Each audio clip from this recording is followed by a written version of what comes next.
हाय, आपके साथ मैं हूं Surabhi Sharma. India TV YouTube channel subscribe करिए, बेल आइकन दबाएं।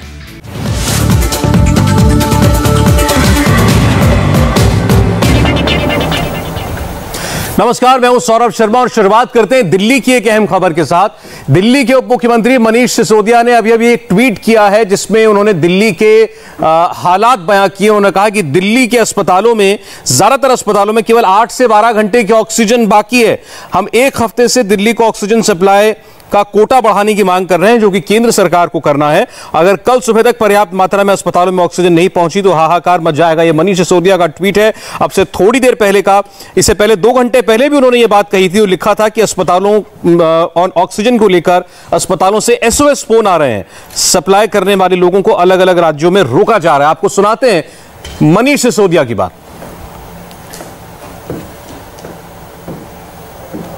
ट्रेन में लोगों को ज़्यादा ऑक्सीजन की ज़रूरत पड़ती है, ऐसा डॉक्टर्स का कहना है। तो ऐसे में दिल्ली में ऑक्सीजन की डिमांड बहुत ज़्यादा बढ़ गई है।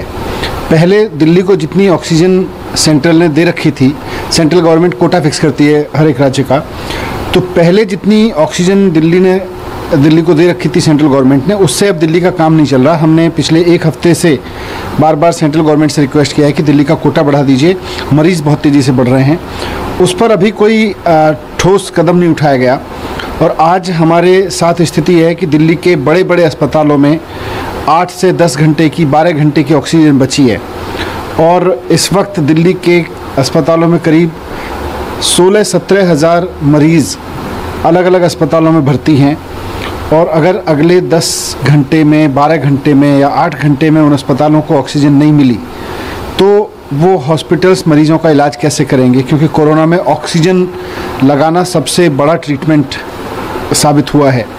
वैसे में उन मरीज़ों की जान पे बनाएगी। इसलिए मेरी रिक्वेस्ट है कि रात बहुत लंबी है और इसमें सब कुछ किया जा सकता है। अगर केंद्र सरकार चाहे तो तुरंत ऑक्सीजन का कोटा दिल्ली का बढ़ाए और ऑक्सीजन लगातार सप्लाई हो। मैं कुछ अस्पतालों के नाम आपके सामने बता देता हूं।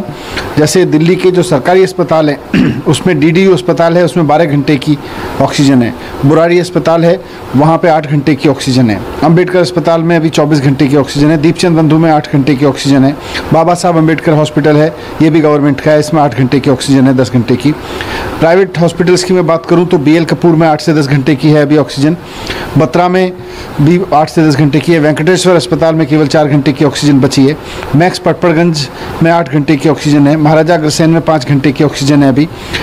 सेंट स्टीफेंस में 12 से 15 घंटे की ऑक्सीजन है। तो ये मेरे पास लगातार जानकारी आ रही है। मैक्स शालीमार बाग में 8 घंटे की ऑक्सीजन है। तो इस तरह से हर एक अस्पताल इस वक्त मरीज़ों को देखे, मरीज़ों की हालत कैसे ठीक की जाए उस पर देखे, या वो ये देखे कि सेंट्रल गवर्नमेंट कोटा नहीं बढ़ा रही है, अब हम ऑक्सीजन कैसे लें। तो मेरी सेंट्रल गवर्नमेंट से हाथ जोड़ के रिक्वेस्ट है कि आपने हमेशा आगे बढ़ के पूरे 1-1.5 साल में कोरोना की इस लड़ाई में साथ दिया है। अभी भी दिल्ली को ऑक्सीजन की ज़रूरत है, दिल्ली के लोगों को, दिल्ली के अस्पतालों को ऑक्सीजन की ज़रूरत है, ज़्यादा ऑक्सीजन की ज़रूरत है। आप दिल्ली का कोटा बढ़ा दीजिए और जो कंपनियां हैं ऑक्सीजन सप्लाई करने वाली, उनको कहिए कि तुरंत दिल्ली को ऑक्सीजन की सप्लाई सुनिश्चित करें। तो रात भर में दिल्ली में ऑक्सीजन सप्लाई बढ़ाने की मांग दिल्ली की सरकार कर रही है। और दूसरी सबसे बड़ी खबर यह है कि अभी प्रधानमंत्री मोदी ने देश के वैक्सीन निर्माताओं के साथ एक हाई लेवल मीटिंग खत्म की है और एक लाइन में क्लियर मैसेज दिया है। नरेंद्र मोदी ने साफ साफ कह दिया है कि शॉर्टेस्ट पॉसिबल टाइम में, यानी कम से कम वक्त में ज्यादा से ज्यादा वैक्सीन लोगों को मुहैया कराई जाए। प्रधानमंत्री ने वैक्सीन इंडस्ट्री के लिए 3 शब्दों का इस्तेमाल किया: सामर्थ्य, संसाधन और सेवा भाव। इन 3 वजहों से ही भारत दुनिया का वैक्सीन लीडर है। इसलिए हमें 18 साल से ज्यादा उम्र के सभी लोगों को सबसे कम वक्त में टीका लगाना है। प्रधानमंत्री मोदी ने कहा कि हमने रिकॉर्ड टाइम में वैक्सीन बनाई, हमारी वैक्सीन सबसे सस्ती है और हिंदुस्तान पूरी दुनिया में सबसे बड़ा वैक्सीनेशन का प्रोग्राम चलाकर दिखा रहा है। आज प्रधानमंत्री ने कैसे 90 करोड़ लोगों के लिए वैक्सीन बनाई जाएगी, कौन कौन सी वैक्सीन बनाई जाएंगी और ये सारी वैक्सीन कोरोना वॉरियर्स के वायरस के नए फ्रंट पर कैसे काम करेगी, इन सब मुद्दों पर चर्चा की है। इस वक्त पूरे देश की नजर प्रधानमंत्री पर ही है। आप भी ये जानना चाहते होंगे कि पिछले 24 घंटे में प्रधानमंत्री ने देश के हालात बदलने के लिए क्या किया, क्या कहा, उसकी पूरी डिटेल इस रिपोर्ट में है। 24 घंटे में से 18 से 19 घंटे मोदी ने सिर्फ कोरोना पर ध्यान दिया है। वैक्सीनेशन पर कंसंट्रेट किया है। बस थोड़ी देर पहले मोदी की वैक्सीन को लेकर एक इंपॉर्टेंट मीटिंग हुई है। मोदी ने वैक्सीन मैन्युफैक्चरर से कोरोना की वैक्सीन का पूरा रिपोर्ट कार्ड मांगा। इस वक्त मोदी की नजर 1 मई पर टिकी है।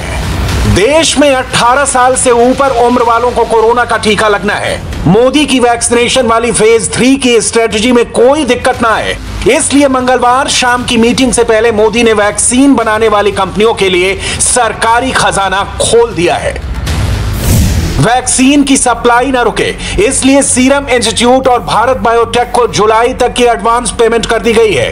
सीरम इंस्टीट्यूट को लगभग 3000 करोड़ रुपए और भारत बायोटेक को लगभग 1500 करोड़ रुपए मिलेंगे।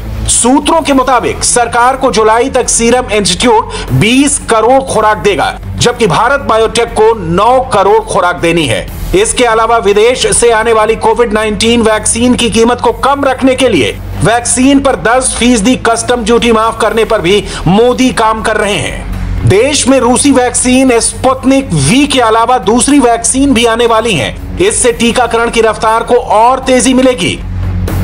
मंगलवार को वैक्सीन मैन्युफैक्चरर से मीटिंग में मोदी का पूरा फोकस देश की एक बड़ी आबादी को कवर करने को लेकर था। इसके लिए मोदी का मैसेज बिल्कुल क्लियर था। मोदी के मैसेज का असर दिखने लगा है।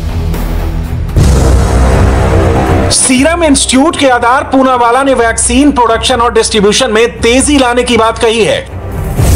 भारत बायोटेक ने कोवैक्सीन की 70 करोड़ खुराक बनाने की क्षमता बढ़ाने की बात कह दी है। 1 साल में बनेगी कोवैक्सीन की 70 करोड़ से अधिक खुराक। ऐलान हो चुका है। जॉनसन एंड जॉनसन ने भी भारत में DCGI से अपने टीके के तीसरे फेज के ट्रायल की अनुमति मांगी है।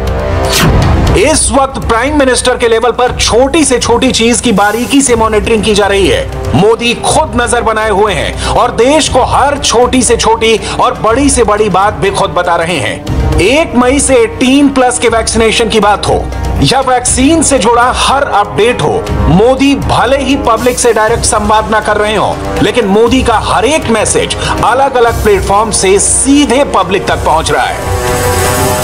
आप देख रहे हैं कि प्रधानमंत्री नरेंद्र मोदी जी स्वयं एक कोरोना योद्धा की तरह जो है दिन रात इस लड़ाई को लड़ने के लिए 24 घंटे वो मीटिंगें करते हैं, अपने अधिकारियों से विचार विमर्श करते हैं। कल भी उन्होंने देश के वरिष्ठ मेडिकल प्रोफेशनल्स के साथ डिटेल में मीटिंग की। उसके बाद फार्मास्यूटिकल कंपनीज से मीटिंग की। अभी हमारी मीटिंग के बाद थोड़ी देर के बाद वो स्वयं वैक्सीन मैन्युफैक्चरर्स के साथ मीटिंग करने वाले हैं और किस प्रकार से उन्होंने जो ऐतिहासिक वैक्सीनेशन का कैंपेन 16 जनवरी को लॉन्च किया, वो किस तेजी से आगे बढ़ रहा है, उससे जुड़ी हुई पॉलिसी कितनी वाइब्रेंट है, कितनी डायनामिक है, उसमें भी आने वाले 1 मई से कितने बड़े चेंजेस होने वाले हैं। तो सरकार हर चीज़ों के प्रति पूरी तरह से सजग है। अगले 3 हफ्ते भारत के लिए बहुत क्रिटिकल हैं। मोदी की टीम इम्पॉसिबल से दिख रहे लक्ष्य को पॉसिबल करने के लिए जी जान से जुटी हुई है। इसके लिए कोई कोर कसर नहीं छोड़ी जा रही है। इस टीम को मोदी खुद फ्रंट से लीड कर रहे हैं। मोदी के साथ स्वास्थ्य मंत्री डॉक्टर हर्षवर्धन, नीति आयोग के सदस्य डॉक्टर वी.के. पॉल, गृह सचिव अजय कुमार भल्ला, स्वास्थ्य सचिव Rajesh Bhushan, DG ICMR doctor Balram Bhargava, ये सारे मौजूदा क्राइसिस को खत्म करने वाले प्लान पर काम कर रहे हैं। ना चूक की कोई गुंजाइश छोड़ी जा रही है और ना ही कोई कोताही बरती जा रही है। मोदी करंट सिचुएशन को एक चैलेंज के तौर पर ले रहे हैं। मोदी को पता है कि अगले 3 हफ्ते कोरोना की लड़ाई में निर्णायक होने वाले हैं, इसलिए सभी राज्यों को 3 हफ्ते की प्लानिंग एडवांस में करने के लिए कह दिया गया है। बाजारों में जुट रही भीड़ पर रोक लगाने के लिए सख्त कदम उठाने का आदेश दे दिया गया है। कोरोना प्रोटोकॉल को सही तरीके से लागू करने का फरमान जारी कर दिया गया है। कोरोना संक्रमित लोगों की तुरंत पहचान करने के लिए एक रैंडम सर्वे के तौर पर टेस्टिंग करने की भी सलाह दी गई है। टेस्टिंग के साथ साथ हॉस्पिटल इंफ्रास्ट्रक्चर को तत्काल प्रभाव से मजबूत करने का प्लान रेडी करने को कहा गया है। मोदी ने इस बार की चुनौती को हेड ऑन किया है। मोदी की टीम तो एक्टिव है ही, अब सेना भी इस मिशन में जुड़ गई है। कोरोना पर काबू पाने के लिए अब सेना की मदद ली जाएगी। रक्षा मंत्री राजनाथ सिंह ने सेना से आम लोगों के लिए मेडिकल फैसिलिटी खोलने के लिए कहा है। राज्यों में मौजूद सेना के टॉप कमांडर से अपने अपने राज्य के मुख्यमंत्री से संपर्क करके जरूरी मदद मुहैया कराने का निर्देश भी दिया गया है। नौसेना और वायुसेना से भी तैयार रहने को कहा गया है।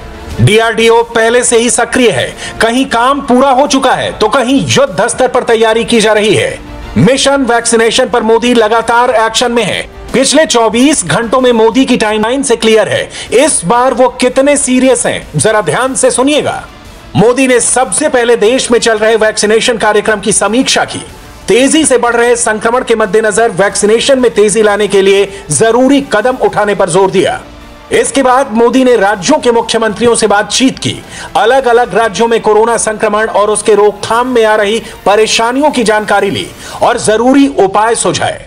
इसके बाद मोदी ने देश भर के डॉक्टर से बात की, फार्मा कंपनियों से दवाइयों, जरूरी इंजेक्शन और जरूरी मेडिकल एड की आपूर्ति की जानकारी ली। मोदी ने हर तरह से प्रोडक्शन बढ़ाने में सहयोग का आश्वासन दिया। इसके बाद मोदी ने एक और बैठक की जिसमें उन्होंने कोविड महामारी को देखते हुए आईसीयू और बेड्स की क्षमता बढ़ाने पर विचार विमर्श किया। इससे संबंधित जरूरी निर्देश दिए। पिछले 24 घंटों से मोदी का फोकस 3 ग्रुप्स पर सबसे ज्यादा है, इसलिए वो लगातार उनके संपर्क में है। पहला ग्रुप है देश के 10 लाख से ज्यादा डॉक्टर्स का, यानी वो फ्रंटलाइन वर्कर्स जिन पर मरीजों की जान बचाने की जिम्मेदारी है। दूसरा ग्रुप है देश की 3000 फार्मा कंपनियों का और 10,500 मैन्युफैक्चरिंग यूनिट्स का, यानी वो वॉरियर्स जिन्हें यह सुरक्षित करना है कि देश में किसी भी जीवन रक्षक दवा की कमी ना आए। और तीसरा ग्रुप है वो जिनके ऊपर तेजी से कोरोना की वैक्सीन बनाने की जिम्मेदारी है। और इस वक्त की सबसे बड़ी खबर आपको बता दें, प्रधानमंत्री नरेंद्र मोदी आज रात 8:45 पर देश को संबोधित करने जा रहे हैं। यानी अब से थोड़ी देर के बाद प्रधानमंत्री खुद देश को संबोधित करेंगे और बताएंगे कि कोरोना के आज के हालात में सरकार क्या कदम उठा रही है, अभी इस वक्त क्या परिस्थितियां हैं और आगे क्या किया जाना है। प्रधानमंत्री नरेंद्र मोदी एक बार फिर देश को संबोधित करेंगे। इससे पहले कई बार पिछले 1 साल के दौरान कोरोना से बनती बिगड़ती हालात के बीच प्रधानमंत्री देश के सामने आते रहे हैं, आगाह भी करते रहे और बताते रहे कि आगे क्या करना है, चाहे लॉकडाउन लगाने की बात हो या फिर लॉकडाउन हटाने की बात हो। इस वक्त जो परिस्थिति बनी हुई है, लगातार हम आपको बता रहे हैं, प्रधानमंत्री डॉक्टर्स के साथ मुलाकात कर रहे हैं, फार्मा कंपनीज के साथ मुलाकात कर रहे हैं। आज उन्होंने वैक्सीन निर्माताओं के साथ मुलाकात की है। एक बड़ा फैसला केंद्र सरकार ने कर लिया है कि 1 मई से 18 साल से उम्र के सभी लोगों को वैक्सीन मुहैया कराई जाएगी। वैक्सीन कंपनियों को फंड्स दिए गए हैं, 46,000 करोड़ रुपए करीब दिए गए हैं कि वो अपनी वैक्सीन निर्माण करने की क्षमता को बढ़ा पाएं। तो ये सारी बातें हो रही हैं, लेकिन बहुत लोग इस बात की उम्मीद कर रहे थे कि प्रधानमंत्री नरेंद्र मोदी कब सामने आकर के एक बार फिर देश को संबोधित करेंगे। तो अब से थोड़ी देर के बाद प्रधानमंत्री आपको लाइव दिखाई देंगे इंडिया टीवी पर। देवेंद्र पराशर हमारे संवाददाता इस वक्त हमारे साथ हैं। देवेंद्र, प्रधानमंत्री आज बात करेंगे, इससे पहले हमने बताया कि कई दौर मीटिंगों का उनका चला है पिछले 2-3 दिनों में, क्या कयास लगाए जा रहे हैं? निश्चित तौर पे एक बार फिर से देश को जो मौजूदा स्थिति है उसके बारे में पीएम बताएंगे और साथ ही साथ आगाह करेंगे कि देश के लोगों की कैसे इस कंडीशन में बिहेव करना है ताकि इस चुनौती का ठीक तरीके से सामना करना पड़े। और देश के सामने आने से पहले आप देखें तो आज भी पीएम ने वैक्सीन निर्माताओं से बातचीत की थी। इसके अलावा कल ऑक्सीजन को लेकर बहुत सारी बातचीत की, मेडिकल इंफ्रास्ट्रक्चर को लेकर बहुत सारी बातचीत की। पिछले 3 दिनों में वो लगातार एक एक चीज की बारीकी से अपडेट लेते रहे हैं। देश में ऑक्सीजन सप्लाई को और कैसे बेहतर किया जा सकता है, रेलवे का उसमें कैसे इस्तेमाल किया जा सकता है, प्रोडक्शन को कैसे बढ़ाया जा सकता है, वैक्सीनेशन को लेकर कैसे तेज किया जाना है। इन चौतरफा रणनीति जो कहते हैं उस हिसाब से पीएम ने पिछले 3 दिनों में मैराथन बैठकों के द्वारा सारे रिपोर्ट लिए, अपडेट किया और आज जब देश के सामने आएंगे तो जाहिर तौर पे मौजूदा हालात के बारे में देश को कैसे रिएक्ट करना है, देश के लोगों को कैसे रिएक्ट करना है, सरकार उनसे क्या अपेक्षा कर रही है, सरकार क्या कुछ करने वाली है, इन सारी चीजों के बारे में प्रधानमंत्री की तरफ से एक संबोधन होगा जिसमें देश के लोगों को भरोसा भी दिया जाएगा कि इस चुनौती से निपटने के लिए सिस्टम तैयार है। अब कोरोना की इस दूसरी लहर के बीच प्रधानमंत्री आएंगे और वो कुछ कहेंगे देश से, इसकी उम्मीद बहुत लोग कर रहे थे। आज प्रधानमंत्री अब से लगभग 35 मिनट के बाद संबोधित करेंगे पूरे देश को और बताएंगे कि अब आज की परिस्थिति क्या है और आगे क्या निर्णय जो है वो लिए जाएंगे। अभी तक जो है उनके मंत्रिमंडल के कई मंत्रियों ने मोर्चा संभाल रखा था, चाहे विपक्ष के आरोपों का जवाब देना हो या अगर ऑक्सीजन की कमी आ रही है, किसी दवाई की कमी आ रही है, स्वास्थ्य मंत्री जवाब दे रहे थे, कुछ एक और मंत्री हैं जो बात कर रहे थे। लेकिन शायद ये सही वक्त है कि एक बार प्रधानमंत्री को आकर लोगों को विश्वास दिलाना चाहिए। यह निश्चित तौर पर सौरभ, इसमें कोई दो राय नहीं कि देश के सामने अभी बहुत गंभीर और कठिन चुनौती है। और आप देश के किसी भी राज्य की स्थिति आप लें और किसी भी शहर की स्थिति लें तो वहां से जो रिपोर्ट आ रही है वो रिपोर्ट कोई बहुत सहजता वाली रिपोर्ट नहीं है। और बड़े शहरों की, बड़े राज्यों की तो बात ही छोड़ते हैं। तो वैसी स्थिति में जाहिर तौर पर देश के प्रधानमंत्री से ये अपेक्षा की जा रही थी कि इस माहौल में जब इतने सारे अपडेट को लेकर देश के लोगों को भरोसा देंगे, और ये उम्मीद जताई जा रही थी। और लगभग 8:45 पे पीएम मोदी वो संबोधन करने वाले भी हैं। कई राज्य अब लॉकडाउन की तरफ बढ़ने की बात कर रहे हैं और ज्यादातर गैर बीजेपी शासित राज्य हैं, चाहे वो राजस्थान हो, महाराष्ट्र हो, दिल्ली हो, झारखंड हो। लेकिन जो बीजेपी शासित राज्य हैं वो लगातार ये कहते रहे कि वो लॉकडाउन नहीं करना चाहते। आज विजय रूपानी ने गुजरात को लेकर ये बात कही, योगी सरकार लगातार ये बात कह रही है कि लॉकडाउन नहीं लगाया जाएगा। लोग ये जरूर सोच रहे होंगे कहीं प्रधानमंत्री लॉकडाउन की दिशा में तो कुछ नहीं बोलने वाले। देखिए, इसके बारे में अभी कोई संकेत अभी तक नहीं दिख रहे हैं। और जो पिछले 2 दिन पहले गृह मंत्रालय के एक आला अधिकारी से जब हमने जानने की कोशिश की थी तो उनका यह कहना था कि लॉकडाउन बहुत हड़बड़ी में लेने वाला फैसला नहीं है। अब प्रधानमंत्री उसके बाद क्या कहेंगे, ये कयास तो लगाना कोई बहुत ठीक नहीं रहेगा। लेकिन निश्चित तौर पे बहुत ज्यादा उत्साह के साथ लॉकडाउन को लेकर सरकार के स्तर पर बातचीत की जा रही हो, इसके संकेत नहीं दिख रहे थे। सरकार का ज्यादा फोकस इस बात पे था कि लोग अगर सारे प्रोटोकॉल का ठीक तरीके से पालन करें, मास्क पहने, सोशल डिस्टेंसिंग रखें और वैक्सीनेशन खूब तेजी से किया जाए तो इस चुनौती को आसानी से, इस चुनौती से निपटा जा सकता है। हालांकि वो स्थिति अभी दिखती नजर नहीं आ रही है। और आप केसेस की बात करें तो देखें कि रैपिडली जिस तरह से केसेस बढ़ रहे हैं वहां पर सिस्टम के सामने बहुत बड़ी चुनौती है। और सिस्टम को लेकर कई सारे सवाल भी खड़े हो रहे हैं कि आखिर आपने इतने दिनों में क्या तैयारी की थी। तो उस लिहाज से उम्मीद ये जताई जा रही थी कि प्रधानमंत्री सारा अपडेट लेके एक बार देश को संबोधित करेंगे। और देखना होगा कि पीएम उस समय क्या कहते हैं। ये वक्त है 8:45 का जब प्रधानमंत्री सामने आएंगे। इससे पहले लॉकडाउन की जहां तक बात है, जैसा देवेंद्र ने आपको बताया कि उन्होंने जिन लोगों से बात की है अपने सोर्सेज से, लॉकडाउन को लेकर के कोई ऐसी कोई पुख्ता बात जो है सामने अब तक नहीं आई है। बहुत से लोग सोच रहे होंगे कि प्रधानमंत्री कहीं लॉकडाउन ना लगा दें। वित्त मंत्री का भी एक बयान अभी हाल फिलहाल भी आया था, उन्होंने इंडस्ट्री लीडर्स को ये बात कही थी देवेंद्र कि पिछले साल जैसा कोई स्ट्रिक्ट लॉकडाउन या एक यूनिफॉर्म लॉकडाउन नहीं लगेगा कहीं भी। और बीजेपी के हम लोग जब प्रवक्ताओं से बात करते हैं तो वो भी ये कहते हैं कि इस बार ये माइक्रो मैनेजमेंट करना ज्यादा जरूरी है। राज्य देखें कि उन्हें कहां पर लॉकडाउन या कर्फ्यू जैसी चीजों की जरूरत महसूस होती है। अभी तक होता भी वही आया है। और सौरभ, अगर तुलना करें पिछले साल से इस साल की तो उससे फर्क समझ में आ जाएगा कि सरकार की सोच के बीच अगर फर्क है तो क्यों है। पिछली बार जब लॉकडाउन लगाया गया था तो उस समय सरकार के सामने सबसे बड़ी चुनौती ये थी कि उसे ये पता ही नहीं था कि ये वायरस रिएक्ट कैसे करेगा। दूसरी चीज कि अगर वायरस रिएक्ट करेगा तो उसके लिए जो हमारी तैयारी थी वो लगभग नगण्य थी। जिसके पास मास्क नहीं थे, सैनिटाइजर तक नहीं थे और पूरा जो हेल्थ सिस्टम था उसे चरमरा जाने का डर था। तो उस कंडीशन में लॉकडाउन सरकार को अपरिहार्य लगा। तीसरी चीज जो सरकार को बाद में समझ में आई कि लॉकडाउन कोई सॉल्यूशन नहीं है वायरस स्प्रेड को रोकने का। वो स्थानीय स्तर पे ही लॉकडाउन लगा के या माइक्रो मैनेजमेंट करा के किया जा सकता है। नेशन वाइज लॉकडाउन अगर आप लगाएं अब तो वो कोई सॉल्यूशन नहीं है और उसमें ज्यादा चुनौतियां खड़ी होती हैं। इकोनॉमिक मोर्चे में बहुत बड़ी चुनौती खड़ी होती है, बहुत सारे लोगों को परेशानी होती है। तो इन सारी सोच के चलते जाए तो फिर सरकार की सोच में पिछली बार की तुलना में इस बार फर्क नजर आ रहा है। जैसा कि मैंने पहले आपको बताया कि 2 दिन पहले गृह मंत्रालय के एक आला अधिकारी से हमने ये पूछा था तो उनका ये कहना था कि लॉकडाउन ऐसा फैसला नहीं है जो बहुत जल्दबाजी में ले लिया जाए। उससे अंदाजा लगाया जा सकता है कि नेशन वाइड लॉकडाउन को लेकर सरकार के स्तर पर, केंद्रीय स्तर पर कम से कम इस बात से कोई संकेत नहीं मिल रहे थे अभी तक कि वो कोई विचार चल रहा हो। एक बार जरा सुरभि के पास चलते हैं, वो न्यूज रूम से हमारे साथ हैं। प्रधानमंत्री ने उनके संबोधन के बारे में ट्विटर के जरिए जानकारी दी गई है। सुरभि, आपको इसके बारे में और बताएंगे। सौरभ, अब सबकी नजर है 8:45 के उस वक्त पर जहां प्रधानमंत्री ये साफ कह चुके हैं कि थोड़ी ही देर में वो एड्रेस करने वाले हैं नेशन को। और सौरभ, ये बहुत समझना जरूरी है और जिस बात का जिक्र यहां पर देवेंद्र भी कर रहे हैं कि प्रधानमंत्री की पूरे हालात पर नजर है। स्टेट वाइज उनकी लगातार समीक्षा बैठक होती रही है और अगर आप पिछले उनके 48 घंटे के जो मीटिंग्स का दौर चला है उस पर गौर करें तो सौरभ, आप उस पूरी टाइमलाइन को समझिए कि आखिर आज का ये संबोधन क्यों मायने भी रखता है। क्योंकि ओवरऑल जो हालात हैं, स्टेट्स के साथ कोरोना की बिगड़ती स्थिति को लेकर समीक्षा समीक्षा बैठक वो कई महीनों से लगातार करते आ रहे हैं, लेकिन उन्होंने अब वैक्सीनेशन ड्राइव को लेकर कई बड़े फैसले लिए हैं। कल ही हमने देखा 3rd फेज वैक्सीनेशन की भी बात की गई। अब ये बात कब हुई? जब उससे पहले वो फार्मा कंपनीज के साथ मीटिंग कर चुके थे, वो वर्चुअल बैठक कर चुके थे देश के उन तमाम बड़े डॉक्टर्स के साथ जिनके साथ ओवरऑल सिचुएशन को ना सिर्फ एनालाइज किया गया बल्कि इस बात को भी अश्योर किया गया कि आने वाले वक्त में हमारे सामने क्या क्या चैलेंजेस होंगे। इसीलिए गाइडलाइंस का उल्लंघन सबसे बड़ा मुद्दा हर जगह हम देख चुके हैं और यही वजह है कि आज हम ये कहने को मजबूर हो चुके हैं कि क्या वाकई भारत में मेडिकल सिस्टम पूरी तरह से क्रैश हो चुका है।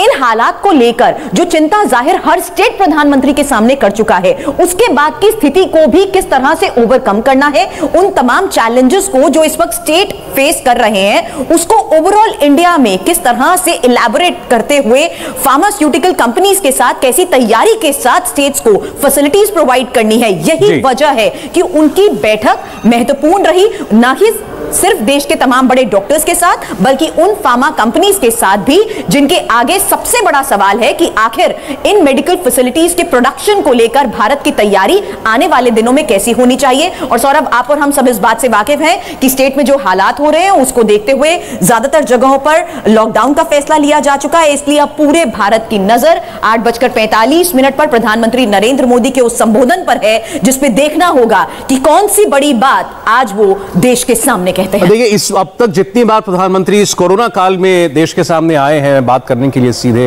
जब उन्होंने जनता कर्फ्यू का ऐलान किया, जब उसके बाद लॉकडाउन का ऐलान किया, फिर लॉकडाउन बढ़ा, तब वो बार बार आए, लगभग 8-9 बार इस तरीके से सिलसिलेवार उन्होंने देश के सामने अपनी बात रखी है।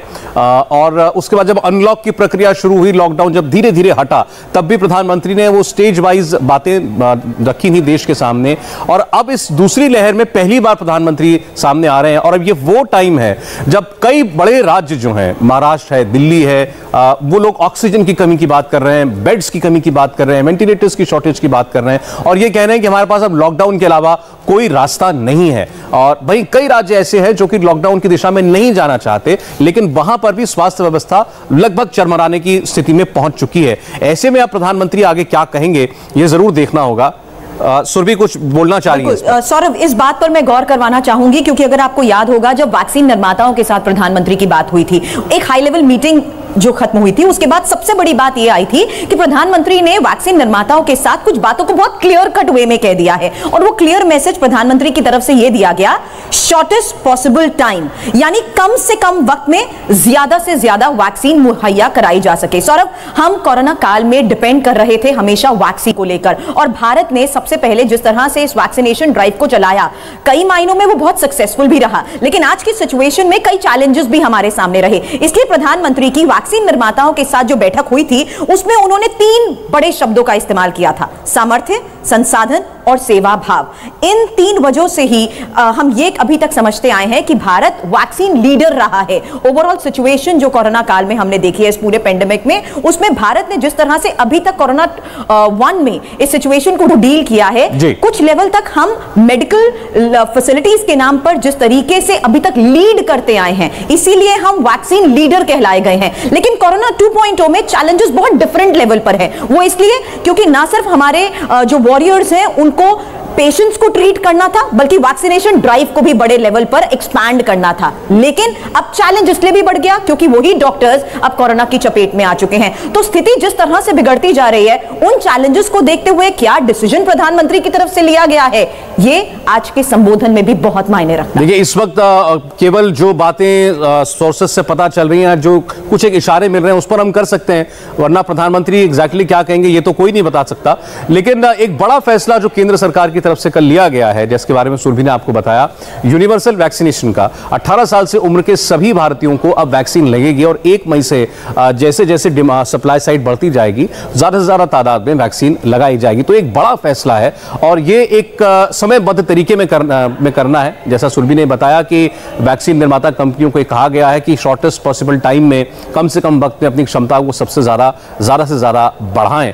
और ये विवाद का विषय भी रहा है भारत में। विपक्ष विपक्ष इस बात को उठाता रहा है कि वैक्सीन एक्सपोर्ट क्यों कर दी, वैक्सीन दूसरे देशों को क्यों दी गई जब हमारे यहाँ उसकी कमी थी। सरकार ये कहती आई है कि वैक्सीन की कोई कमी नहीं है और अब वैक्सीन निर्माताओं को वित्तीय मदद भी दी गई है ताकि वो अपनी क्षमता को बढ़ा सके और 1 मई से एक बड़े पैमाने पर पूरे देश में वैक्सीनेशन करने की ड्राइव चलाई जाएगी। हो सकता है उसके विषय में भी प्रधानमंत्री जरूर आज कुछ बोलेंगे। लेकिन एक और बड़ा सवाल वो ये है कि जो कुछ एक राज्य SOS संदेश जो इस वक्त केंद्र सरकार को दे रहे हैं, इस खबर से पहले हम आपको बता रहे थे कि दिल्ली के मुख्यमंत्री उप मुख्यमंत्री ये बार बार कह रहे हैं, चंद घंटों में 3-4 ट्वीट उनके आ चुके हैं कि दिल्ली में ऑक्सीजन की सप्लाई बिल्कुल खतरनाक स्तर पर पहुंच चुकी है। चंद घंटों की ऑक्सीजन बाकी है दिल्ली के ज्यादातर बड़े अस्पतालों के अंदर। मनीष सिसोदिया ने अभी ये कहा कि हम केंद्र सरकार से मांग कर रहे हैं कि आज की रात में ही आपको दिल्ली का ऑक्सीजन का कोटा बढ़ाना पड़ेगा। तो एक तरफ इस किस्म की बातें भी और मांग भी केंद्र सरकार से की जा रही हैं।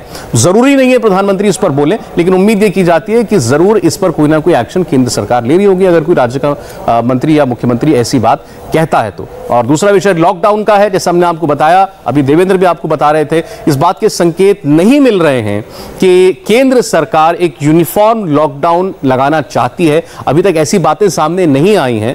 तमाम बीजेपी शासित राज्यों के मुख्यमंत्री भी ये बात कहते आए हैं कि वो लॉकडाउन लगाने के पक्ष में नहीं है। उत्तर प्रदेश में तो हालत यह हो गई कि हाईकोर्ट को 5 राज्यों में लॉकडाउन का आदेश देना पड़ा, जिसको चुनौती दी गई केंद्र सरकार प्रदेश सरकार की तरफ से सुप्रीम कोर्ट में, और आज ही उस ऑर्डर पर स्टे लगाया गया है। तो यूपी की सरकार नहीं चाहती कि लॉकडाउन लगाया जाए, गुजरात की सरकार लॉकडाउन के पक्ष में नहीं है, लेकिन कई और ऐसे राज्य हैं जो कहते हैं कि अब परिस्थितियां इतनी खराब हो चुकी हैं कि अगर लॉकडाउन नहीं लगाया तो हमारा जो हेल्थ स्वास्थ्य तंत्र है, जो हेल्थ सिस्टम है, वो बिल्कुल पूरी तरीके से चरमरा जाएगा। तो फिर आपको बता दें, प्रधानमंत्री मोदी रात 8:45 पर कोरोना के इस संक्रमण काल को लेकर देश को संबोधित करेंगे।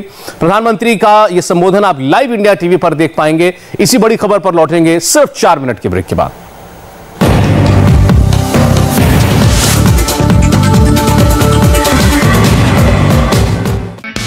हाय, आई एम सुरभि शर्मा। खबरों से अपडेट रहने के लिए India TV YouTube channel subscribe करिए, साथ में बेल आइकन जरूर दबाएं। जुड़े रहें इंडिया टीवी के साथ।